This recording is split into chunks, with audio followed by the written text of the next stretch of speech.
se fala sobre receitar medicamentos para criança que às vezes é um pouquinho mais agitada na sala de aula ou que é considerada aí que tem algum transtorno. Para bater um papo com a gente sobre esse assunto, a gente chamou a Suzy, que tem uma tese nessa área, né, Suzy? Isso mesmo. Olá, pessoal. Muito obrigada pelo convite. A gente que agradece.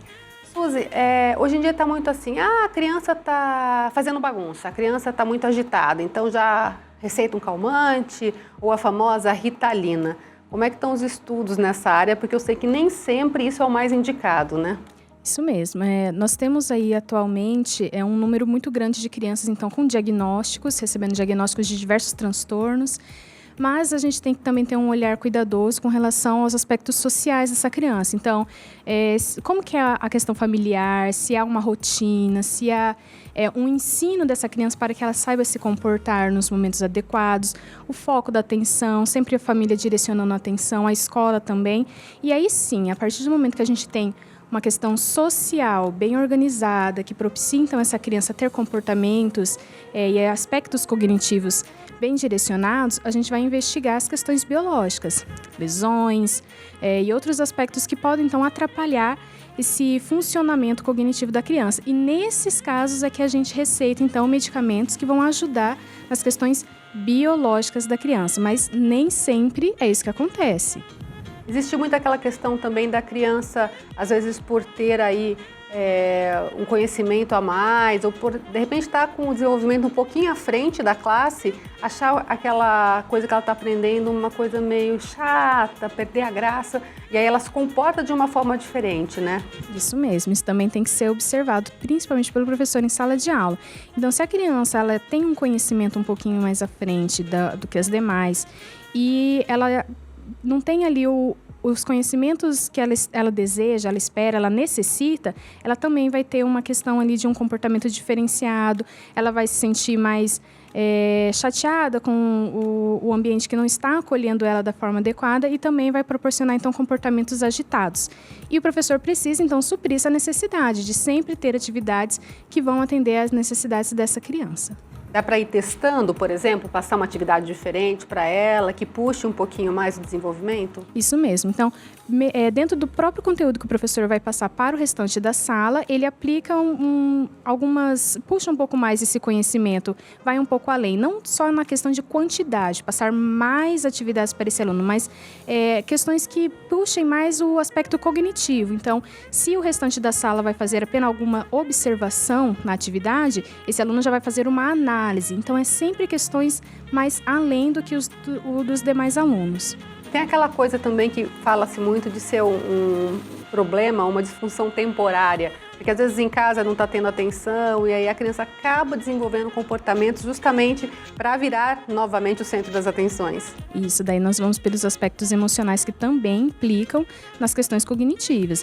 Então, antes mesmo da gente aplicar uma medicalização, aplicar um medicamento para que essa criança tenha a sua atenção, o seu comportamento mais controlado, nós precisamos ver o que ela está sentindo, como que ela está vivenciando, tanto a família quanto na escola, o que está acontecendo, e a gente investiga, então, as questões emocionais, porque, por exemplo, no campo da atenção, uma criança ela pode ter um déficit de atenção por uma questão biológica, uma lesão, alguma disfunção neuronal. Ela pode ter um déficit de atenção porque os pais estão brigando em casa, porque estão no processo de separação, e isso vai mexer com o emocional dela. O irmão que nasceu. Então, são várias questões que também vai mexer com a atenção dessa criança por questões emocionais ou psicológicas, e também por aquilo que nós já falamos. Às vezes, o conteúdo não está agradável a ela. Então, ela também não vai ter foco de atenção devido a isso.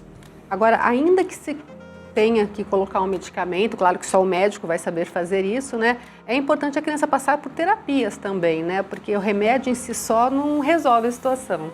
Exatamente, e é isso uma das abordagens da tese, os estudos que eu fiz, questionando os médicos, os professores, de qual a necessidade do medicamento. Então, o professor ele vai fazer essa constatação de que há alguma coisa ali que vai além daquilo que o professor pode fazer de mediação. O médico, então, vai fazer vai detectar o que está acontecendo com essa criança em nível psicológico, emocional, biológico, e, se houver necessidade, vai fazer a receita do medicamento. Porém, o medicamento por si, ele não ajuda na questão da aprendizagem. Então, quando eu questionava os médicos, o medicamento ajuda a criança a aprender? Não, o medicamento não vai ajudar a criança a aprender.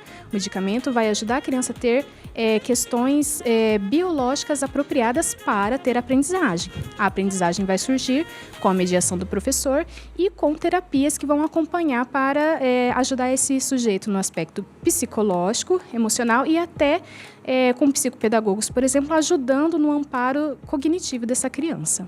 Até porque tem aquela questão, né, que em alguns casos a medicação não pode durar a vida toda, né? A criança tem que aprender a trabalhar mesmo ali a cabecinha dela, embora seja muito novinha ainda, mas a trabalhar com as ferramentas que ela tem, né? Por isso que o trabalho do professor e de equipes de apoio como psicopedagogos são tão importantes. Porque o medicamento ele precisa ser até uma certa idade. O sujeito não pode ficar dependente do medicamento o resto da vida. Então, nós temos pessoas, pedagogos, psicopedagogos que vão auxiliar esse sujeito a superar suas dificuldades, ainda que sejam questões biológicas. O nosso cérebro ele é plástico. Então, nós vamos trabalhando ele ao longo da nossa vida e vamos superando as nossas dificuldades à medida que nós temos as mediações corretas. E a ideia é justamente essa, né, Suzy, que se consiga sair, né, na maioria dos casos, da medicação mesmo, né? Isso, o ideal é que o sujeito utilize, então, apenas para ajudar nas suas funções neurológicas por um período e depois, com esses acompanhamentos terapêuticos, é que a criança ou o adolescente vai criando novas estruturas cognitivas e as demais para que consiga se sair ali nas atividades cotidianas sem a ajuda do medicamento. Qual a orientação que você dá para os pais quando tem a detecção aí de uma situação como essa? Primeiro, muito afeto, porque tanto a aprendizagem ela é afetiva, as funções cognitivas elas são afetivas. Então, por exemplo, nós prestamos atenção àquilo que nós gostamos, nós memorizamos aquilo que nós gostamos. Então, o afeto da família vai ajudar muito nesse primeiro momento. Depois, ficar atento ao que a escola sempre direciona, dificuldades que o sujeito começa a apresentar e indicações de levar esse sujeito, essa criança, esse adolescente para os médicos adequados, fazerem a verificação e se de fato precisa de medicamentos, de terapias ou outras formas de intervenção. Tem que ter esse olhar especial, né? Tem que ter esse olhar especial. Tá certo, Suzy, muito obrigada, viu? Eu que agradeço.